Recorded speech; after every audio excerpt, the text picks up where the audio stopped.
বাচ্চু চলে গেছে এর অর্থ যে বাচ্চুর সব কিছু বন্ধ হয়ে গেছে তা তো না। আমরা এখনও তার ক্রিয়েশনগুলোকে কালচার করছি। তার যারা ভক্ত আছে, তার যারা ফ্যান আছে, তারা তার গান যারা ভালো পছন্দ করে তারা এখনও সেই গানগুলোই শোনে। সেটা তো রয়ে গেছে, কর্মটা তো থেকে যাবে। আমরা চলে গেলে অভিভাবক শূন্য এই কথাটা বললে ভুল হয়, কারণ সবাইকে না একদিন একদিন যেতেই হবে। দেখেন, বাংলাদেশে প্রতি বছর বা প্রতি মাসে অনেক গান বেরোচ্ছে, but end of the day কিন্তু বছরে বা 2-3 বছর পর একটা গান উঠে আসছে না। ব্যান্ড আসছে না এটা আমি আপনার সাথে একমত পোষণ করবো না, এই জন্য যে ব্যান্ড আসছে, বাট হয়েছে কি আমাদের অ্যাক্টিভিটিসে অনেক রকম চেঞ্জেস এসছে।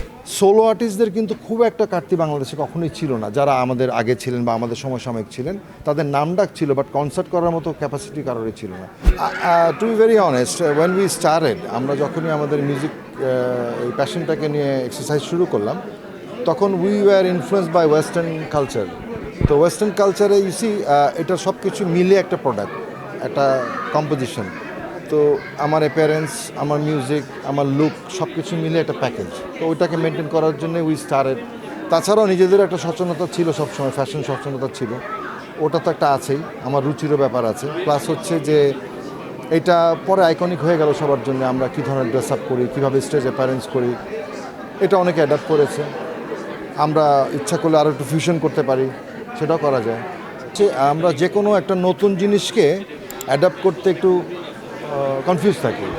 যেমন এখন যে টেলিভিশন চ্যানেলগুলো আমরা দেখছি, হয়তো উইদিন কামিং 5-10 ইয়ার্সের মধ্যে হয়তো টেলিভিশন এভাবে থাকবে না, চ্যানেল সব কিছুই পাম ডিভাইসে চলে আসবে। হ্যাঁ, আর যে প্ল্যাটফর্মগুলোর কথা আপনি বললেন, এরকম অনেক প্ল্যাটফর্ম আছে যারা অলরেডি এই জায়গাটায় এই মিউজিশিয়ানসদের বা আর্টিস্টদের নিজেদেরকে এক্সপ্লোর করার একটা উইন্ডো খুলে দিয়েছে, যেটার একটা রেস্ট্রিকশন ছিল টেলিভিশন চ্যানেলগুলোতে, যে সবাই মিলে তো ওখানে পার্টিসিপেট করতে পারছে না। প্লাস হচ্ছে ওখানে কিছু রেস্ট্রিকশনসও আছে, সব কিছু ওখানে মেনটেন করে সবাই ওখানে চান্সও পাচ্ছে না। বাট ইউটিউব বা এই ওপেন প্ল্যাটফর্মগুলোতে, স্পটিফাই, সব জায়গায় সবাই নিজের যে ট্যালেন্ট যেটা, সেটাকে মানুষের সামনে তুলে ধরতে পারছে। আর আপনি যেটা বললেন লাইক সর্বস্ব বা স্ট্রিম সর্বস্ব, এটা একটা যুগের ব্যাপার, এটা একটা সময়ের ব্যাপার। এখন সবাই আমরা ইউটিউব কেন্দ্রিক এন্টারটেনমেন্টটাকে প্রিফার করি। অনেকে টিকটক দেখছে, অনেকে রিল বানাচ্ছে, এটা বানাচ্ছে, এটা এক ধরনের এঙ্গেজমেন্ট, আমি এইভাবে দেখছি। কিন্তু at the end of the day দেখেন, বাংলাদেশে প্রতি বছর বা প্রতি মাসে অনেক গান বেরোচ্ছে, but end of the day কিন্তু বছরে বা 2-3 বছর পর একটা গান উঠে আসছে, একটা গান উঠে আসছে। তো তাতে করে দেখা যাচ্ছে যে আপনার কোয়ালিটি থাকতে হবে, আপনার সেই মেধা থাকতে হবে এন্টারটেনমেন্ট দেওয়ার মতো, তখনই না আপনার গানটা উঠে আসবে। আপনি গান বের করতে পারেন, অনেক গান বেরোচ্ছে, বাট হাতে গোনা 2-1টা গান মাঝে মাঝেই আলোচিত হচ্ছে না।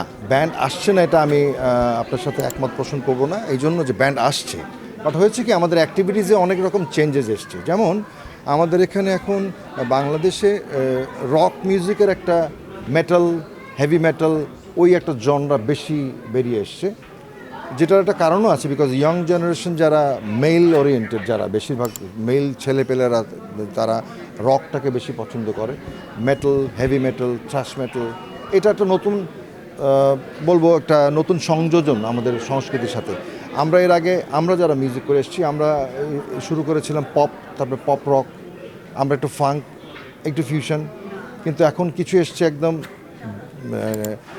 ডেলিবারেটলি শুধু রক করছে, যেমন মেটাল, হেভি মেটাল। তো ওটা একটা ছোট্ট সার্কিট।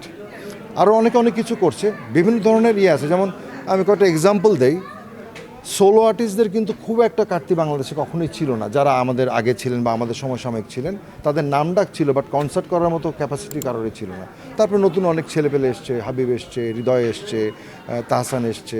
তাহসান তো ব্যান্ড ব্যাকগ্রাউন্ড থেকে এসছে, তো ওদের একটা সোলো ক্যারিয়ার দাঁড়িয়েছে। তারপরে তারা সোলো কিছু অ্যাক্টিভিটিস করেছে। বাট ব্যান্ড মিউজিক যেটা করেছে বাংলাদেশে, যেটা এস্টাবলিশ করেছে, যে 20,000, 25,000, 30,000, 40,000 অডিয়েন্সকে এক জায়গায় গ্যাদার করে তাদের সামনে এন্টারটেনমেন্ট করা, এবং এই শ্রোতারা বা দর্শকরা টিকিট কেটে সে কনসার্টগুলোকে দেখছিল বা দেখছে, তো সেটা একটা বিরাট বড় একটা revolution done by band culture. এখন এইটা সব কিছুরই একটা স্টেবিলিটি থাকে, এটা কিছুক্ষণ কখনো নামবে, কখনো উঠবে, কখনো নামবে, কখনো উঠবে।